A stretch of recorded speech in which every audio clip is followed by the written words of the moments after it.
With all due respect, that's a bunch of malarkey.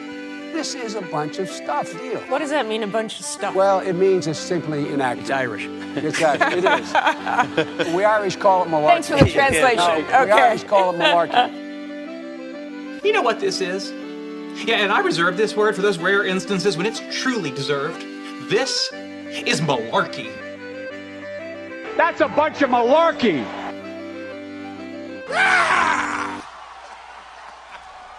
From the King Spring Studios here in Smyrna, Georgia, this is A Bunch of Malarkey. I'm your host, Charlie McMahon. Thank you so much for joining us here on this bitterly cold day in Atlanta. I wish the rain would stop. And you'll never guess who's back.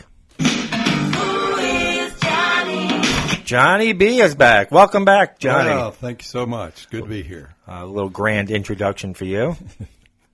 So Johnny B is back. This is his first appearance back on the show since, I think, October 2nd. I think he had come over for a wild card baseball game that afternoon.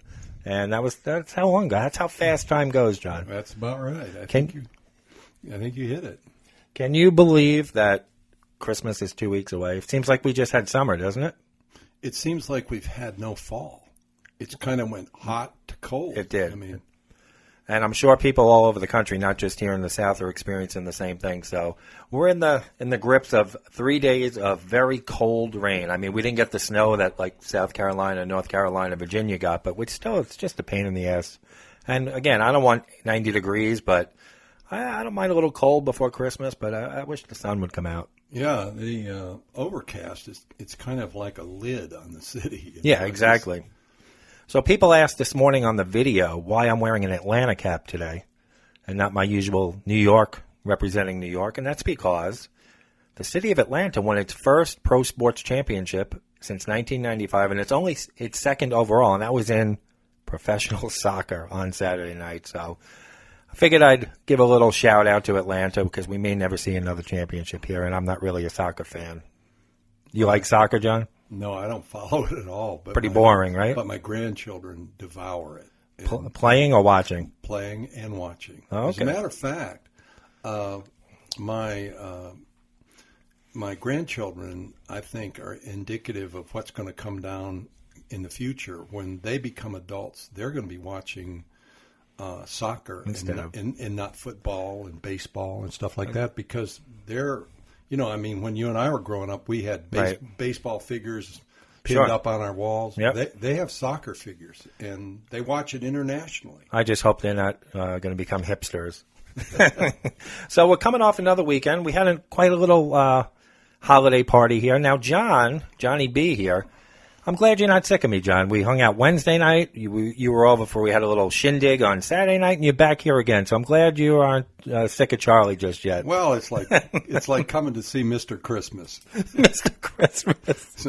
As a matter of fact, Charlie showed me. I looked at Charlie's tree, and then I went home and contrast and looked at mine, and Charlie's tree has only about 8,000 or 10,000 ornaments on it, and mine has 0 ornaments on it. Right, but then I showed you a picture of my brother's tree, and that outdoes us all. Absolutely. But guess what? You're going to be the first guy all done when it's time to take it down. Right. I'm thinking about the time spent after taking it down. Right.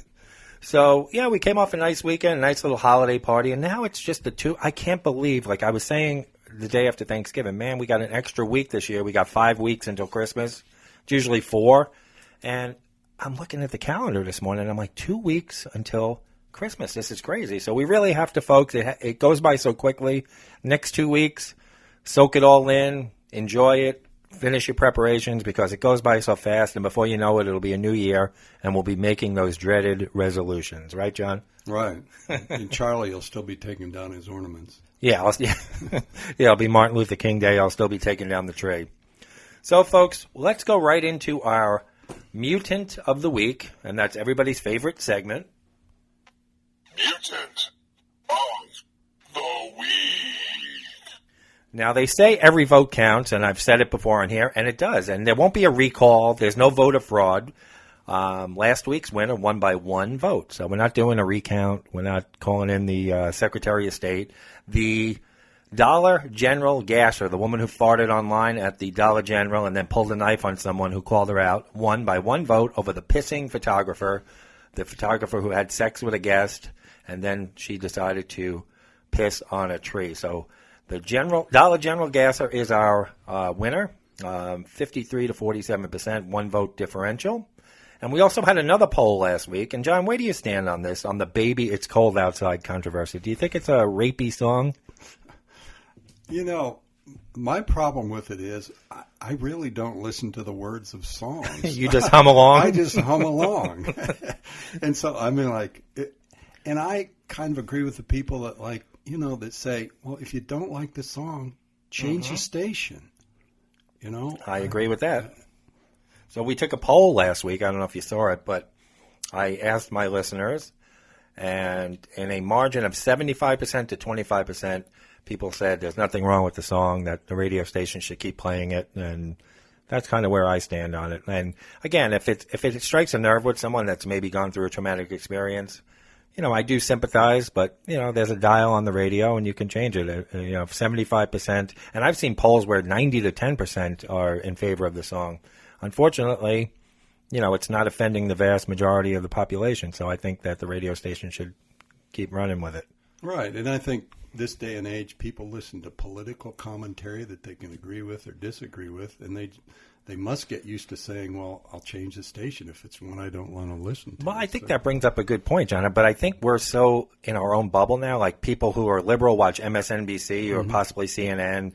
The people on the right watch Fox. And we're in our own bubble where we don't sit and disagree anymore. It's just like we shut the other guy out, and it's good to disagree once in a while, Yeah, it's good to disagree.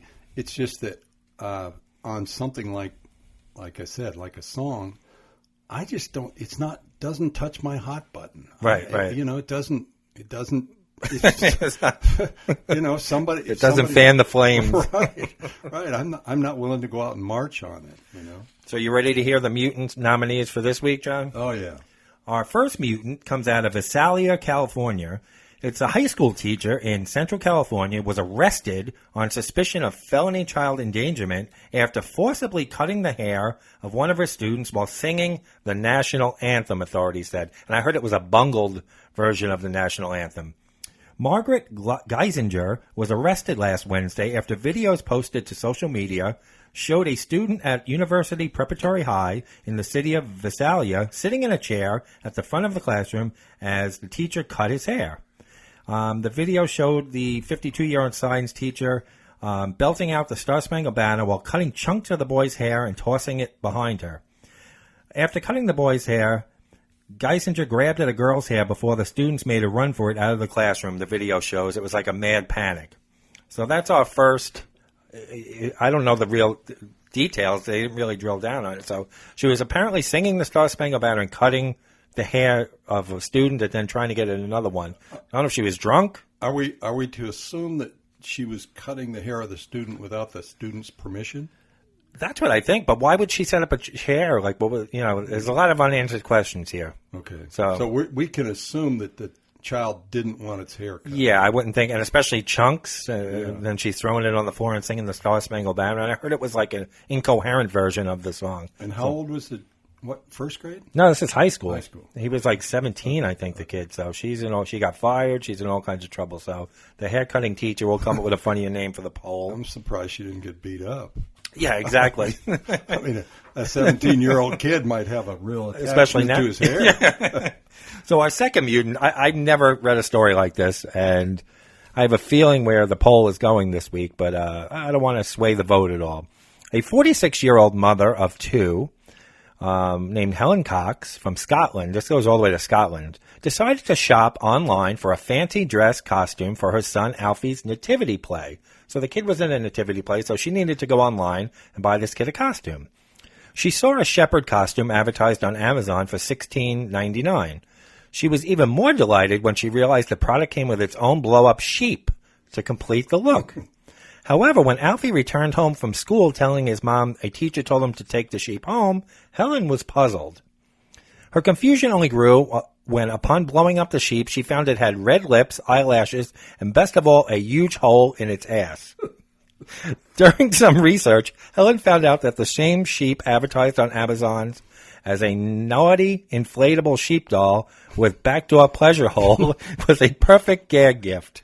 So she sent this kid to school for a nativity scene with a sex doll sheep. I don't even know why they make sex doll sheeps. So essentially, the sheep sex doll wasn't exactly appropriate for a school nativity play, but that didn't stop Alfie from wanting to keep it. So the little boy wanted to keep the sheep, because he didn't understand. So she basically had to tell the kid that it did not look like a proper sheep because it had a mustache, lipstick, and a bow on its head, but he still wanted to play with it. So I said, why not? When it came to explaining the hole in the rear end, she told him it was for the sheep's toilet paper. So that's a sheep. I don't know. I don't even know what to call that, folks. The mom who bought the sheep sex doll nativity. The sex doll sheep, yeah. So those are our 2 mutant nominees of the week. We'll have the poll up sometime late Tuesday, and you'll have through Sunday to vote on those. Which way are you leaning, John? Who's a bigger mutant? Well, I must assume that the mother didn't know about the sheep when she gave it to the son. Yeah, but you got to read. Yeah. But who reads, right? But I mean, if she knew, I would say that's a major problem. So our topic today, as I said on the preview video, in case you didn't see it, it's about giving back. Now, you're probably saying, wow, what a nice guy wanting to give back at the holidays. No, folks, this is a bunch of malarkey. We don't do those sappy kind This of is shit. about revenge. This is about revenge. And John, tell me how John actually, Johnny B here actually came up with the topic over dinner a few weeks ago. Tell me how you came up.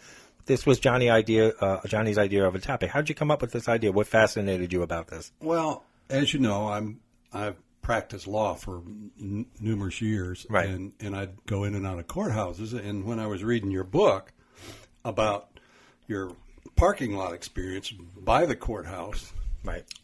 One of the stories that just jumped out at me was the one about the couple that was going back and forth to court to try to get some squatters moved out of their house. Right, and right. then finally, talking to you, they came up with this idea of putting blasting music there. Right. And they came back ecstatic, and it worked. Right, so they got justice outside the courthouse. I couldn't help but think, that's efficient justice. Right. And it happened next to the courthouse as a result of being in the parking lot, not as a result of being in the court in front of a judge where everything is moving much slower. So it made me think about, probably all of us have experiences where sometimes you get justice and you get payback, and sometimes you don't. But when you do, it's sweet. Right, and you also went on to say there's other stories in the book, which we're going to get to some of the book stories later, but where I delivered justice to these people before they even stepped foot in the courthouse because they were rude or they were ill-mannered or something like that. Right.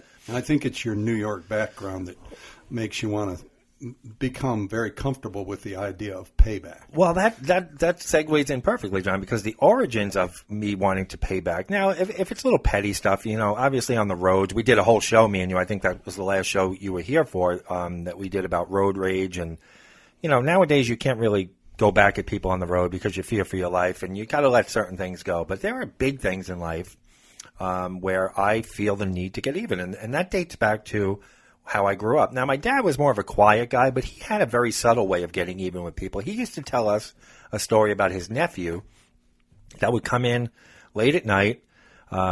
Before my dad met my mom, I think he shared an apartment with his sister and the sister's son. And the sister's son was a teenager, and he would come in late at night and blast the radio and wake my dad up, who had to go to work the next day. So my dad basically told him, please don't put the radio on anymore at night, and he kept being an asshole. So when the guy was at school or whatever, his nephew, he unscrewed the back of the radio and cut the wires inside, then put the cover back on the radio. And when the guy came home, he thought his radio shorted out. So my dad got justice in a way where his nephew never knew that he did it. But the biggest influence for me was my mom. The Italian side of my family is very vindictive, and my mother would never let anything go.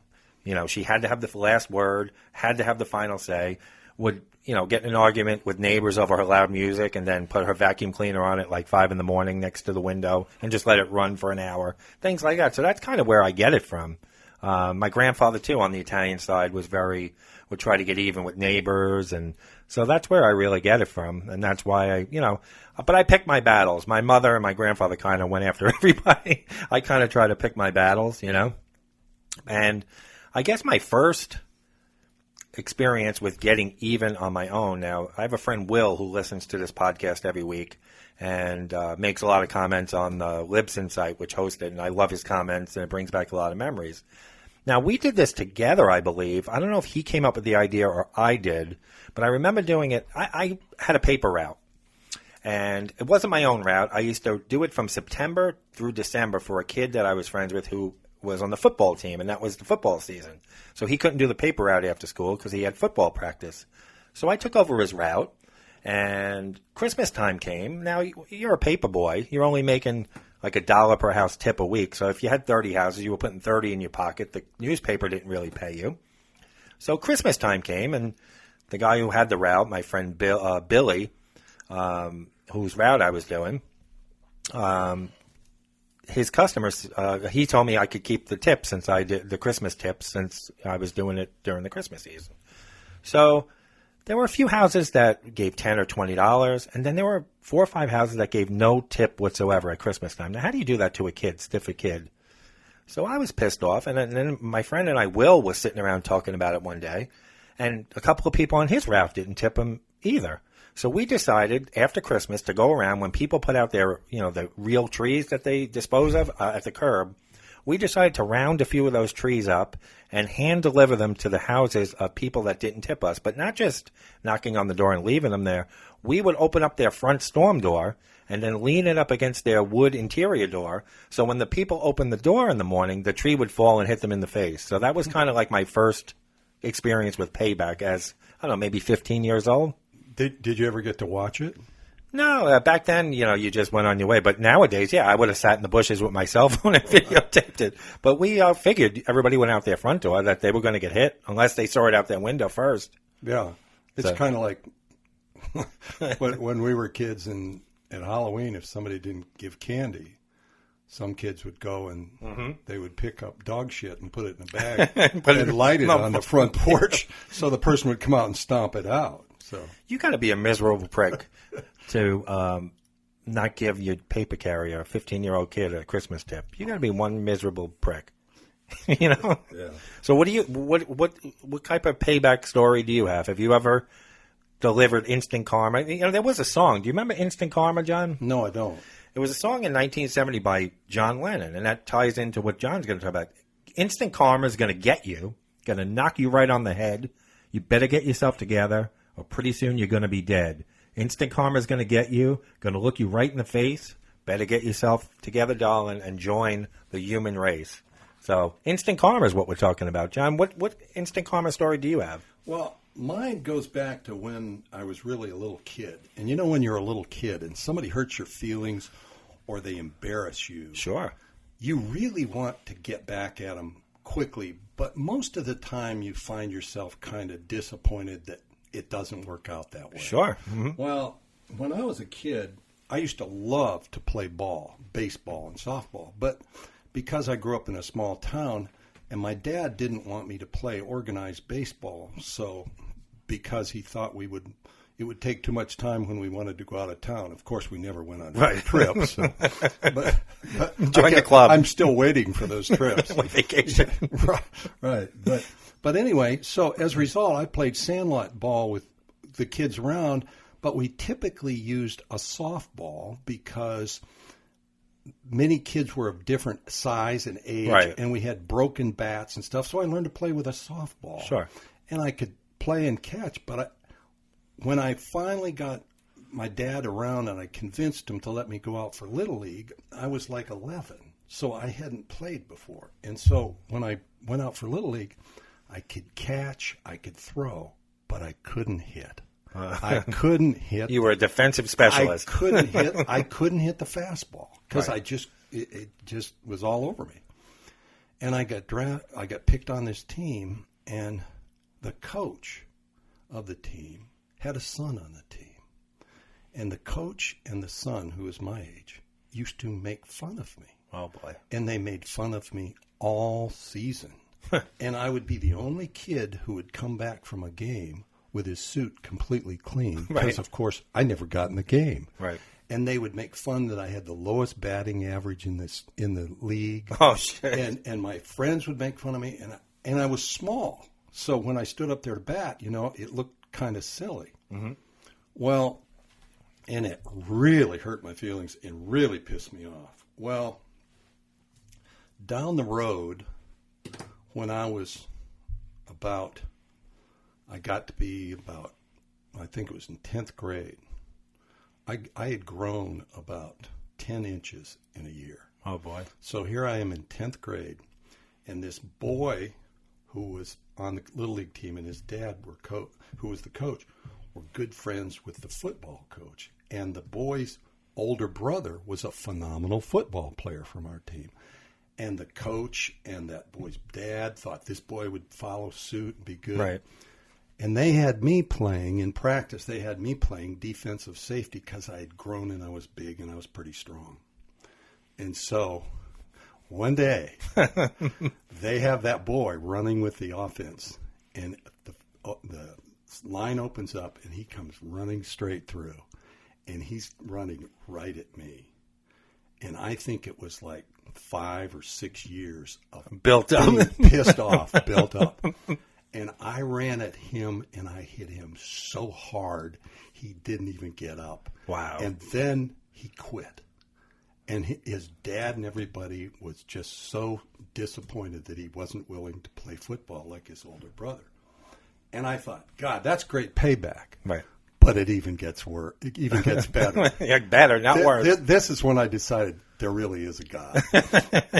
Because John saw the light. because as it so happened, I was in 10th grade, and it wasn't probably 2 weeks after that. I'm at a JV football game sitting in the stands with some of my friends. And this same boy is there, and he's talking to this girl who was a senior. Uh-oh. She's the head cheerleader. She's drop dead gorgeous. And I see where this is and going. she's dating his brother, Oh, who's boy. off at college on a scholarship. And lo and behold, we get the night goes on, and it's time to leave the game. And she turns around to a bunch of us and says, "Can I give you boys a ride home?" So I'm tagging along with my friends. I don't really know her real well. She drives a brand new convertible. We all get in there, and my house was going to be the first house on the way home. So I figured I'm going to be dropped off first. No big deal. Right. So she drives right by my house, and I said, "Oh, that's my house." And she said, "Oh, we'll come back by." Uh-oh. So lo and behold, she goes around and drops off all the other boys and then brings me back to my house. And she says, "Are you coming to the dance Friday night?" I said, "Probably." And she said, "I hope you'll dance with me." Johnny B. Well, then shortly after that, she breaks up with this guy, says she wants to date me.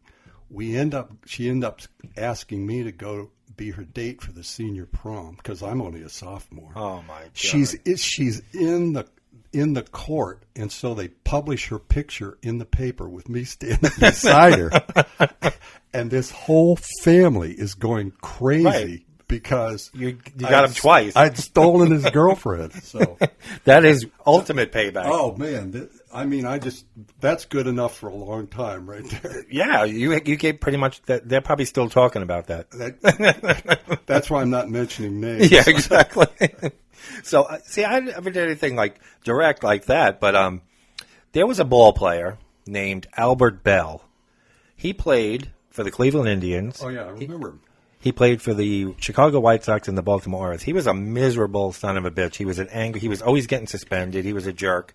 Came up in the league in '89, but before that, he had had problems in minor league where he always had problems with fans, fighting with fans, and sometimes it was justified because sometimes they would yell racial stuff at him in the minor leagues, and he jumped in the stands a couple of times. He had a drinking problem, and he ripped up the bathroom of the clubhouse one time in the minor leagues.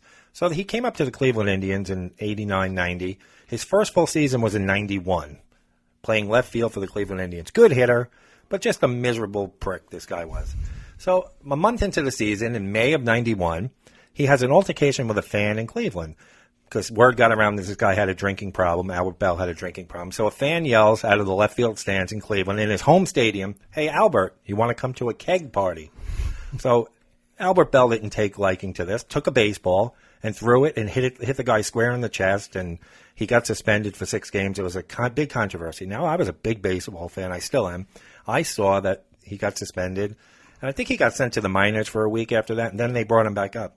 And I looked at the calendar, and I saw that the Indians were coming to Yankee Stadium. Now, back then, John, the Yankees sucked. You can go in on ticket day and get 50, anywhere you wanted to sit in the stadium, tickets were available. It's not like today. So I went around to my friends, and I said, we all need to go to the game, and we need to address Albert Bell's behavior, the New York way. So I was working for a sporting goods store. So we sold these 10 packs of paper targets that you shoot a gun at with the big bullseye on them. Right. So we must have bought 75 to 100 of those bullseyes and got safety pins to match. Got into Yankee Stadium. We made a big bed sheet also with something on it. I'll tell you what it said. We handed out all the bullseyes to everyone in our section right down the left field line at Yankee Stadium. We all safety pinned the bullseyes to our chest, right where he hit the guy in the chest. And then we unfurled the big bed sheet that said, "Hey, Albert, hit the bullseye, win a beer." And we tormented this guy for 7 straight innings. And at first he was laughing and pointing. By the 6th inning, he was furious because we were chanting stuff we probably shouldn't have been saying, like Alky and want to come to a party like the other guy said, and saying all kinds of stuff. So the 7th inning comes, and between the middle of the 7th, he comes out on the field because the bottom of the 7th, the Yankees are up. He comes running out down the left field line and then decides he's going to stop because we were only about 10 rows in from the field. Puts his leg over the stands like he was going to hop in and start a fight melee with us. So we're yelling, "Hit us! We need the money! We need the money!" And even today, if you have a fight with a player or run on the field, they don't put you on TV because they don't want to encourage it. Sure. So we were taping the game because we knew that we were going to create a ruckus down there. So when we got home and played the tape, Al Troutwig was the announcer for MSG where the Yankees played, and he said, in between innings, there was some type of disturbance going on down the left field line involving Albert Bell. That was us. So security basically made us take down the bed sheet, but we got it good with Albert Bell for all the bullshit he put fans through and everything. So that was a great story from Yankee Stadium. Oh yeah, great, good. But you remember Albert Bell, what a dick he was, right? Yeah. And I think he's the type of player that had the talent. I think if his head was on straight, he hit almost 400 home runs. I think if his attitude was better, he probably could have been a Hall of Famer. He was that good. Yeah. But he was just an asshole. Yeah. So what other karma stories? I've got one other one, and it's quite different. This was when I must have been in about, if I had to guess, maybe 5th or 6th grade. Okay. And young Johnny B. Growing up north, as you may have experienced, that when the winter rolls around,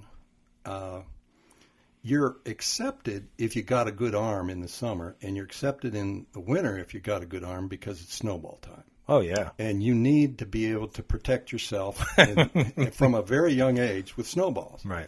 Well, I had a good arm, and I knew how to make snowballs. I wasn't big, but I had a hell of an arm. And one time I was over at my friend's house, and we were doing something around the house, and we heard this screaming from the house next door. Okay. And we noticed the basement light was on, and we knew the man next door. We had heard he had a big drinking problem. Oh, no. And we heard that he beat his son. Oh, boy. And his son was a little younger than us, but he would come out, and he was always very timid and afraid. And so we hear this screaming, and we walk over, and the two of us look in the basement, and sure enough, this guy is down there, and he's got a belt, and he's hitting his son. And I remember, I had never seen anything like that. Right. And I remember just this rage coming over me. And here I am, like 5th grade, and my friend's like 6th grade. So we start screaming through the window, "Hey, you dirty son of a bitch, Leave him pick alone. on somebody your own size," and just screaming at him, screaming. Well, we finally get his attention, and he grabs that belt, and he starts coming out after us. Uh-oh. Well, we're outside. We got our boots on. We got our mittens on. We got our coats on. It's good packing weather, and the street is icy as hell. Oh, So shit. this guy comes out. He's got his leather street shoes on, just a regular shirt, and a belt in his hand, and he'd been drinking. Oh, no. So we run across the street and egg him to come out across the street on the ice. On the ice. So by the time he gets across the street and he's waving that belt and he's on the ice, we open up and nail him with more snowballs than you can meet. And he finally fell down, and we're just pelting him like crazy with snowballs. Did he know that you live next door? Oh, yeah. And how did you deal with him after that night? We just let him know, if you ever come after us, we got snowballs, and in the summertime we have rocks. I was going to say, did he remember because he was drunk? Did he even remember? He never acknowledged that you did it to him. And oddly enough, we never heard this kid screaming in the basement. I'm sure, after because that. he knew he had an enforcer living next door.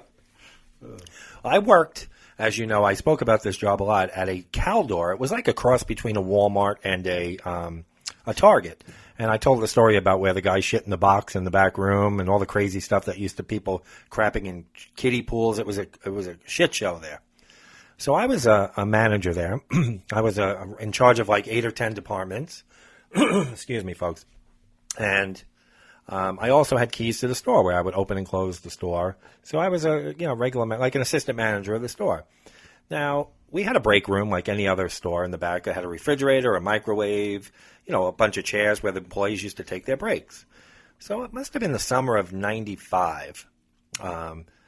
People's lunches started missing out of the refrigerator. And these were people that weren't making a lot of money, like women in their 50s and 60s and 70s that would come to me crying, Charlie, my lunch is missing. I can't afford to buy lunch. That's why I bring my lunch.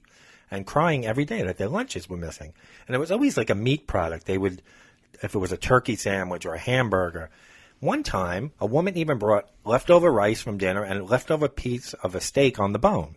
She went to go to eat lunch, and she noticed that her Tupperware was warm, and she's saying to herself, this has been in the refrigerator all day and all night. How could it be warm?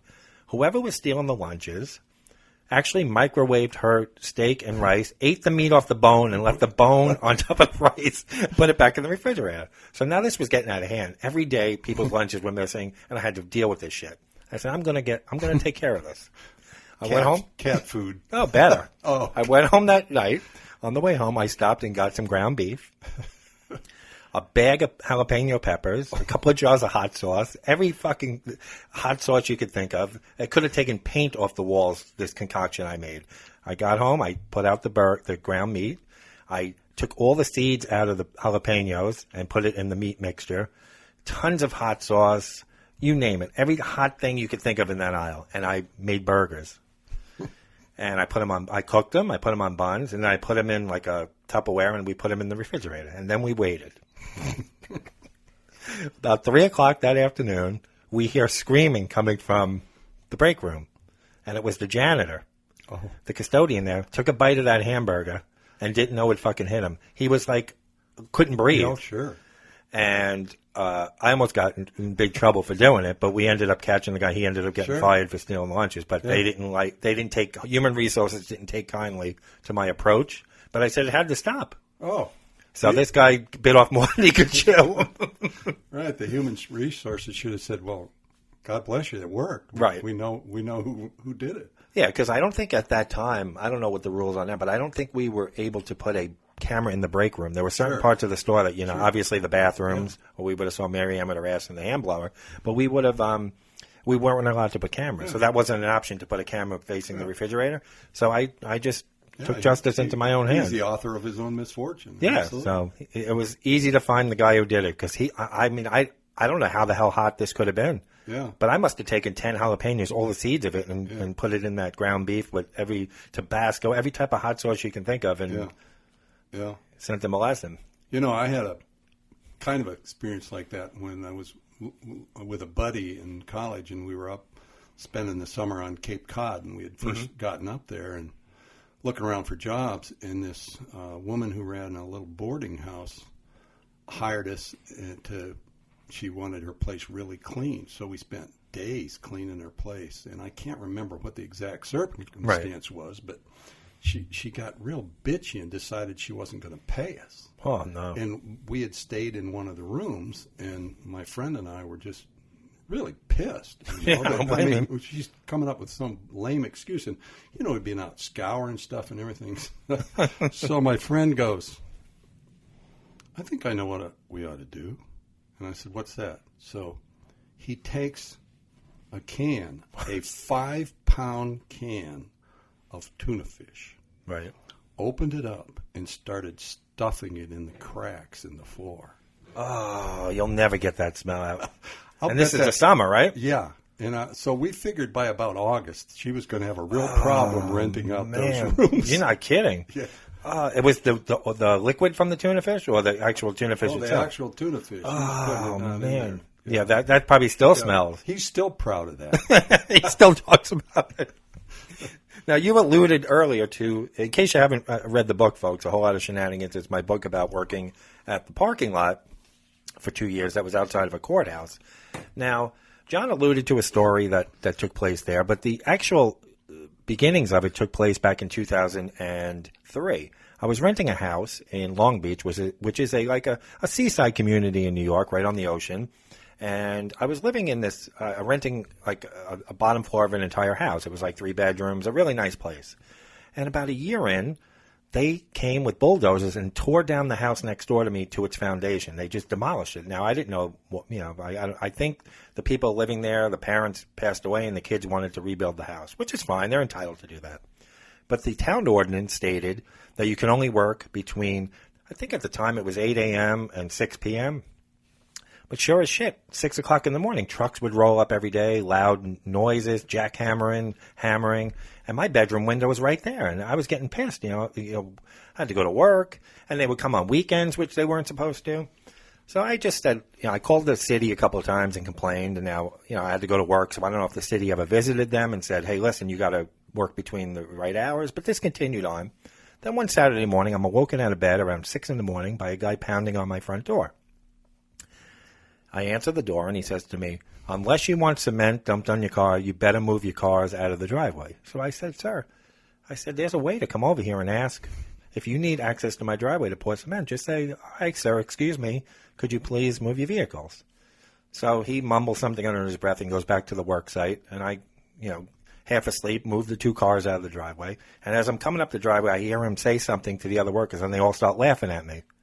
I don't know if it's because I look like I just woke up and they thought they were, or whatever the fuck. So I turned to him and I said, you want to fuck with me? I said, I'll make your life miserable. And they were all started laughing. How are you going to make our lives miserable? We got all the jackhammers. We got the machinery. You'll never sleep again. I said, watch, fucko. So I went in the house and I'm thinking of 1,000,001 ways to stick it to this guy. And I'm like, I don't want to do anything illegal, throw shit at them. I'll end up in jail and they'll get a bigger laugh. So you know how I'm a music fan.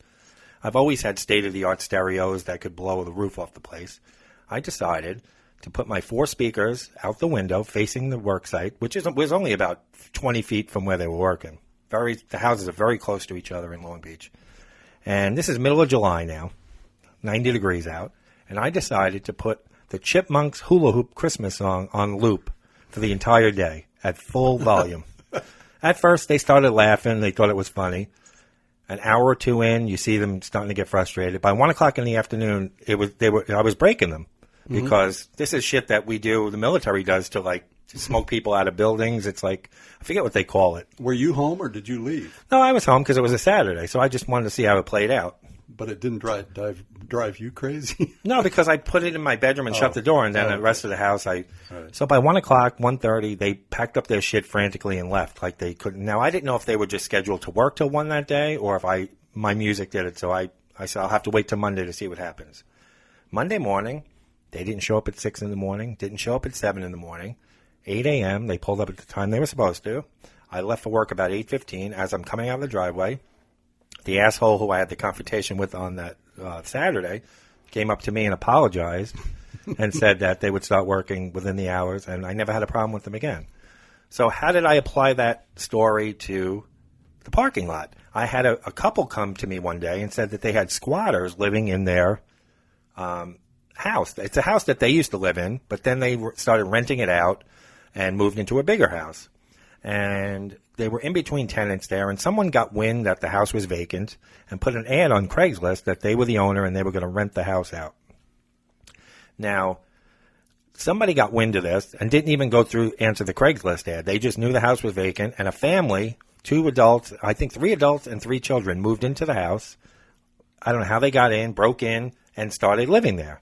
Now, the guy couldn't get them out because there's squatters' rights, and even if tenants don't pay you, you have to go through a whole legal process in the courts. Sure, you got to evict them and right. give notice. Yeah. So they came. This couple came one day looking very upset, and people used to tell me their problems at the parking lot.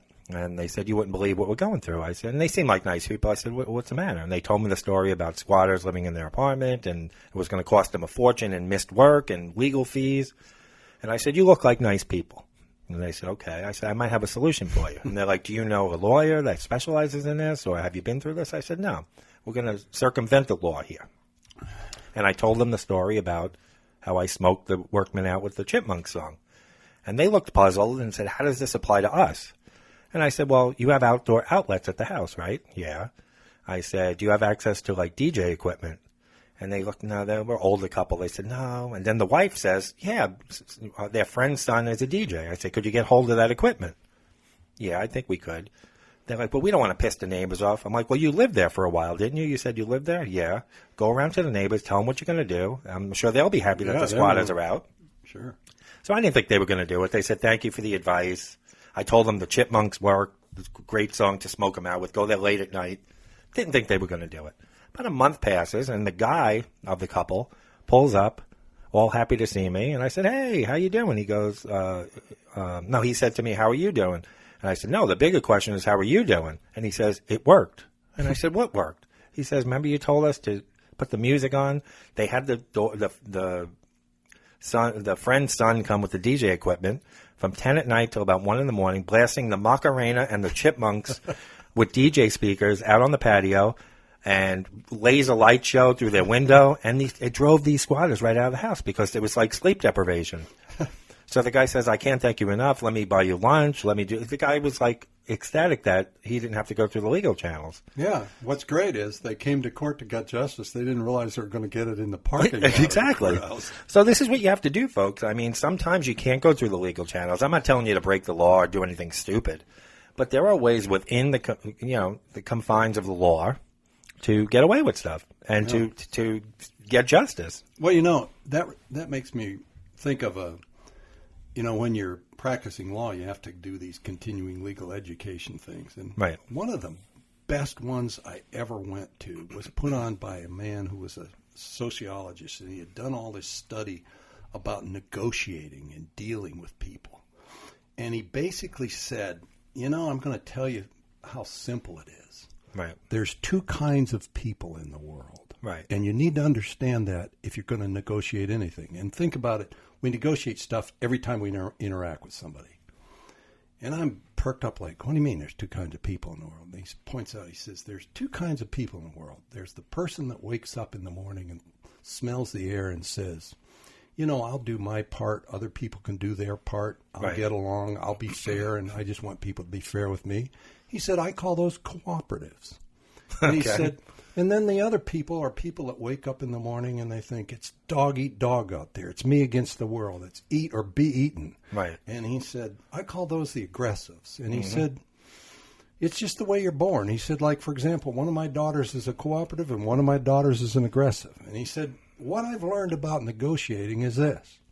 If you take 2 cooperatives and they have to deal with something, they'll work it out. Right. He said, if you take 2 aggressives and they have to deal with something, they'll never work it out. They'll just fight forever. Mm-hmm. And he says, if a cooperative has to deal with an aggressive, the cooperative will always lose unless the cooperative understands what aggression is about. Right. And he says, now the cooperative will not want to do this because they want to get along. Sure. But what they have to do is you have to learn that the aggressive will throw a punch or throw some language at you.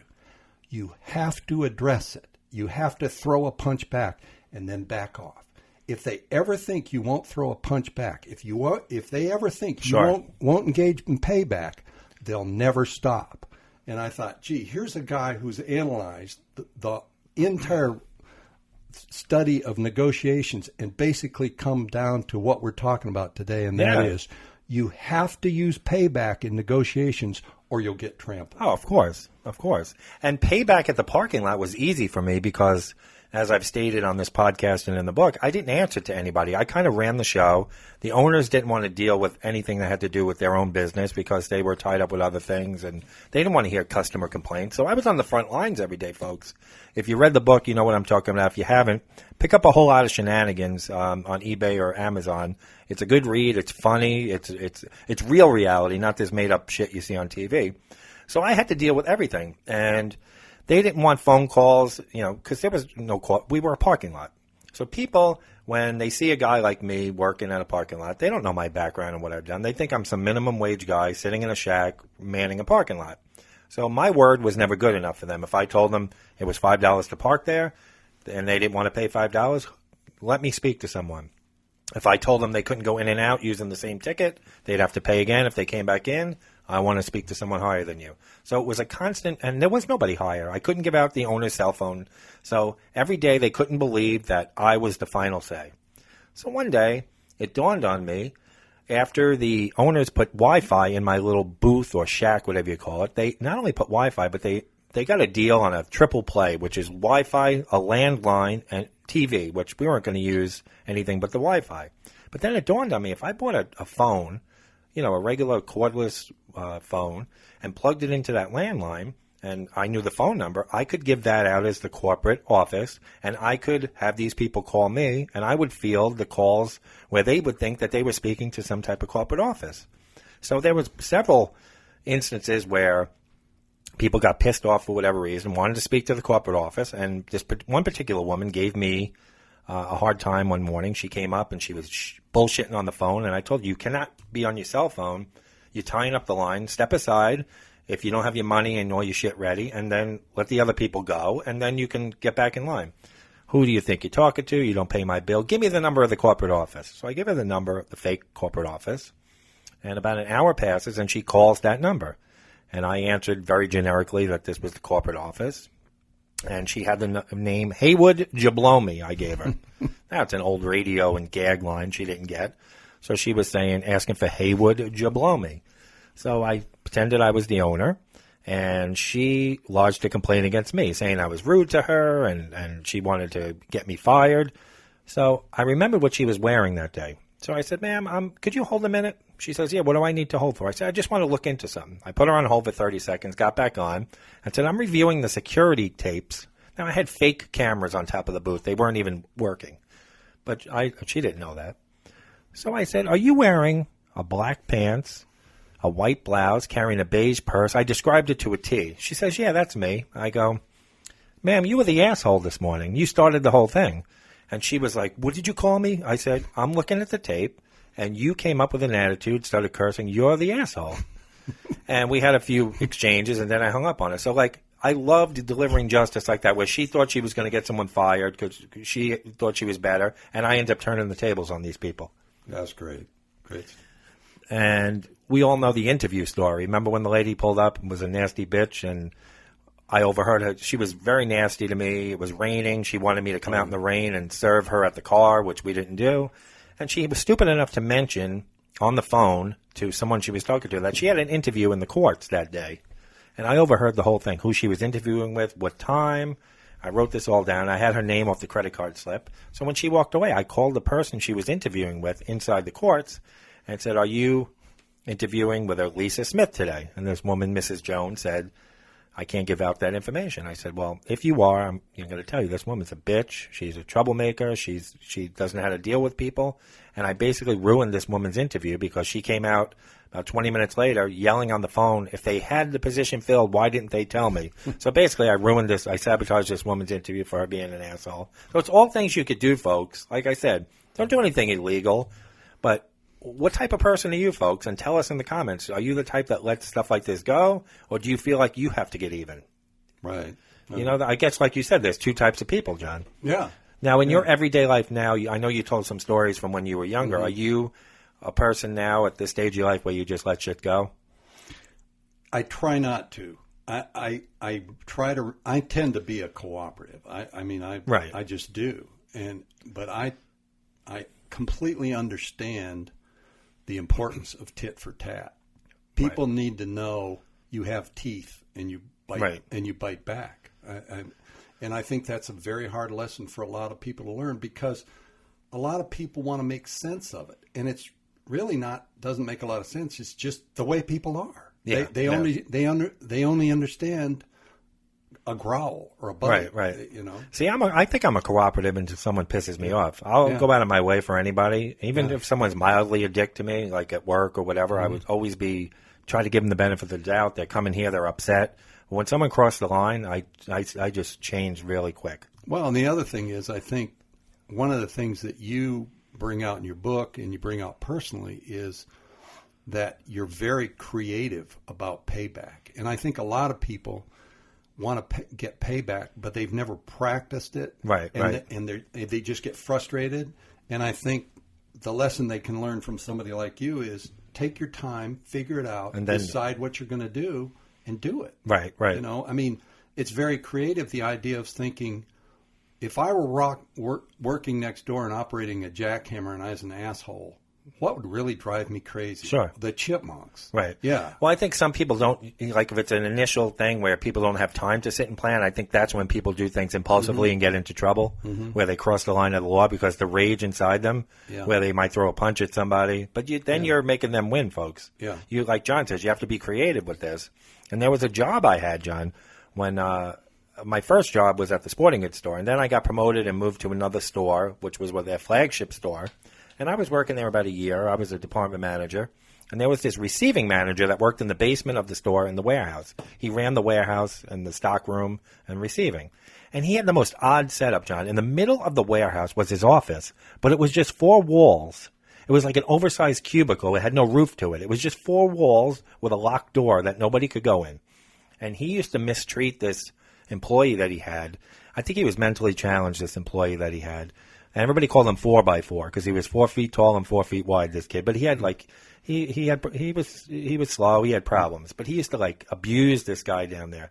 And this receiving guy used to piss everybody off. And nobody ever would challenge this guy because he had he knew people high up in the company, and nobody fucked with this guy. Barry, his name was. I could say his name because he's probably dead now because he was in his 60s, 30 years ago. You smoked a lot, huh?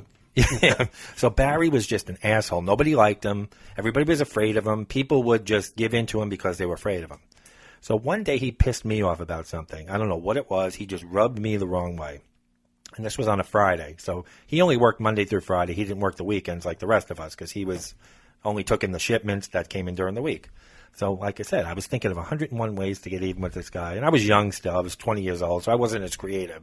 So I went down in the stockroom one day for something, and I saw we had this section of the stockroom with all store supplies, cans of paint, 5-gallon cans of paint, turpentine, all these chemicals. So I said, if I take the lids off the paint cans and just toss them over the wall into his office, I could just trash his office. So I got a couple of the other employees in on it with me that hated him. It was a Friday night. We took all the paint lids off the top of the paint cans, and we must have dumped 30 gallons of paint in that guy's office. Just tossed it where it was splashing all over. So that shit dried over the weekend. He came in Monday morning, black paint, gray paint, everything. It was just, his office was destroyed, completely destroyed. And then, and we were smart enough. We wore gloves. We didn't handle the paint cans where we could have left fingerprints. We did a neat job.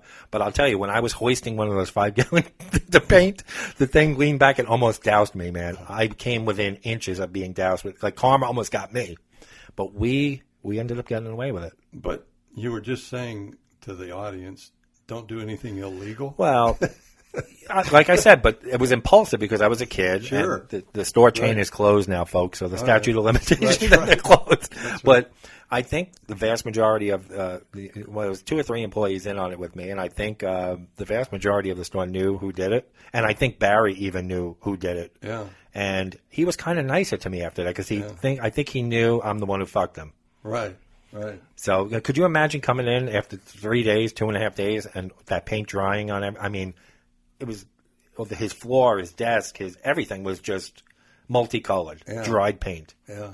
It's like Another time when I was a kid, I was down at the ball field, and the older guys were playing baseball, and a bunch of them were there, and they started just, I don't know, messing around with me, just, making fun of me and stuff, and it pissed me off, and I moved on and kind of forgot about it. Well, I was, maybe a month later or so, it's a hot, hot summer day. It's like August. And it just so happens that I'm walking down the street with my friend, and I look down, and we're reasonably close to where the bake shop is. And somebody had dropped a little bag down there, and there were 2 jelly donuts in it. Oh, no. And they were filled with ants. I'm sure. Just ants all over the place. And he and I are looking at it. I'm thinking, God, it's a shame there's ants on there because I love jelly donuts. But who doesn't? But lo and behold, we're standing there, and this convertible comes around the corner, and it's got those baseball players in it. Oh, and they're no. driving toward us, and they're yelling stuff at us. And I thought, ooh. I mean, think quick. So I grabbed the jelly donuts, and I threw them at the car. With that good arm that you had. And they went right in the car all over these guys. I think we ran and hid for about a week. Oh, I'm sure. Well, they knew who you were, right? Oh, yeah. So not only did they get jelly and all that crap, but all those ants all over the car. Oh, yeah. Oh, man. Yeah. But it was worth hiding. Yeah, so, folks, again, well, John and I aren't encouraging you to go out and get killed fighting somebody on the road, but just your day-to-day stuff. Like, if someone is in front of you at the store, okay, and it's 2018 going on 2019, and they're holding up the line writing a check. Do you say something? I do. I say, come on, lady, get a debit card. I'll say it. I have no problem saying it. If someone's tying up the line, sample abusing, like you're at Baskin-Robbins, they got a taste what vanilla tastes like. They want to sample the strawberry, with 10 different, because they can't make up their mind. Don't you say something? After the second sample, I'll say, come on now. Yeah. Who doesn't know what chocolate tastes like? You're 80 years old. You don't know what fucking chocolate tastes like? Yeah. You don't say stuff in those situations? No, I'm probably the guy that doesn't say anything, and then I go get in my car and I honk my horn at the person that doesn't move fast enough at the light. Now, I feel like if it's an old person that, you can see they're struggling to get, and they're just slow, you can't do it because we're all going to get there. But I think it's just the people that are inconsiderate of other people. I have a real hard time with it. And if people always say karma is going to get them, but don't you want to be the one that delivers it? From time to time, because maybe it doesn't. Maybe it never will get them. Mm-hmm. So maybe you have to intervene, folks. That's the whole point of this. Well, and sometimes you just have to be lucky. I mean, like my story about the baseball coach. Right. Oh yeah, it's just lucky. No, you're absolutely right. So that's our stories about karma and giving back. Right? It's a nice holiday. It's a nice holiday. Well, it's giving back because it's the holiday season, and that's our way here at A Bunch of Malarkey of giving back. Yeah, giving back with a dump truck. Now, John has read a whole lot of shenanigans. I know you've bought copies for a lot of your friends. I think you bought a dozen copies or so. What you've read the book. What do you tell the listeners about the book? An overview of the book. I tell my friends, go to page 93. That's where we're go to page 93. Read corporate complaints, which Charlie just talked about. If it doesn't make you belly laugh, nothing will. Right, and, right. And that's just an indication of what it is. And what I love about it is that it's all real, true stuff. And I get vicarious pleasure out of the paybacks because I must admit, you, Charlie, are willing to say and do things that I only think about. I don't know if to take that as a compliment. It's very much a compliment. And what's great about it, John, is that these stories just recently took place. They're not stories from 1985 when I was a kid, although those stories of when we were younger are funny too, but they're relevant to today's world. Mm-hmm. And for $8.88, folks, on eBay, I mean, you can't go wrong. Get it for a stocking stuffer, a Secret Santa. Treat yourself this Christmas. I'm not going to be pushing the book, as I told you, after New Year's, after Christmas, really. I just want to make one last push with the book, and then it is what it is. And I appreciate all of you who have bought the book, you included, Johnny B., and for coming and supporting me through the whole writing process and listening to all my stories as I was writing them. But people go out and get it. If you haven't gotten it, I know I've talked about it a lot. I think you'll enjoy it. If you enjoy this podcast and the shit we talk about on here and all these crazy stories, and the book's just not about payback. It's about craziness. It's about mutants. It's everything we talk about on this podcast in one microcosm of a parking lot. One, right? It's just you can't believe all this stuff happened in a parking lot the size of a couple football fields outside of a courthouse. So pick up the book, Amazon and eBay. You get free shipping through eBay, through Amazon. You also can get the ebook if you're not a person that likes the paper copy of a book. $6.50. You can download the book, and I think you'll enjoy it. I have a question for you. Yeah, sure, John. You mentioned about payback and like making a comment about somebody who's being rude in line, right? And talking to them. Okay. When you do that, what state of mind are you in? Are you emotionally? Are you angry or are you calm? I'm usually calm. No, I'm not screaming like a lunatic. I'm talking like I talk now. I want to. It's more curiosity, like the guy with the donuts in Dunkin' Donuts that time when he was naming each donut that he wanted and who it was for. I don't understand why the rest of us would need to know that information. But you can calmly address it. Oh, absolutely. See, I think a lot of us can't. Right. I think a lot of us would stand there and say, I'm either going to beat the hell out of the guy or I'm going to keep my mouth shut. No. We go from ignoring it to almost criminal conduct. Yeah. And you have the ability to say, no, I'll address it.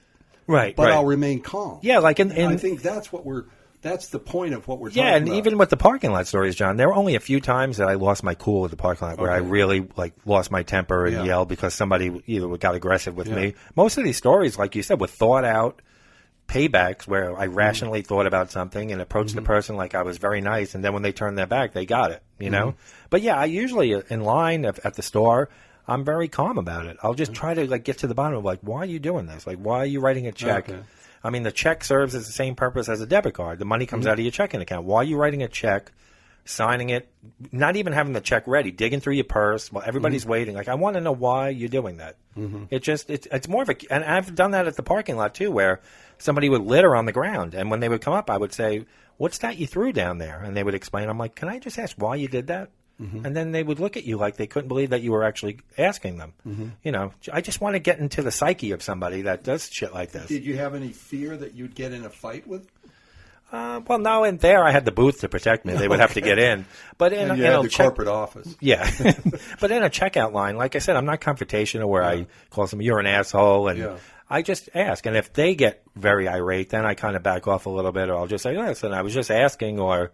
I don't come across as aggressive. Like you said before, I don't come across as aggressive. One of the things I notice is my wife and I do a lot of bicycle riding, and we ride up in the mountains. Right. And usually we're on forced access roads and stuff, but there'll be trucks and pickup trucks. And I've noticed you have to be extremely careful about confrontations with people in trucks or cars, because for some reason they feel very empowered and they lose their shit in a minute. Right. Like these two guys were parked side by side talking, and I'm coming down the hill and I'm just trying to get around them. Sure. And so I kind of weave over, and they just started yelling at me. Just because you were riding a bike? Screaming at me like, "God damn it, you just wait until we get out of the goddamn way." And I'm like, why should you wait? I said, why should I wait? But that's it. But what I'm saying is, just my physical statement of trying to get without you saying them anything caused them to just say, "Oh, let's just go beat the shit out of this People guy." are crazy, John. Yeah. People are insane. Yeah. So, folks, that's going to wrap up this episode of A Bunch of Malarkey. John, thank you so much for coming in today. And my pleasure. I'm glad to have you back.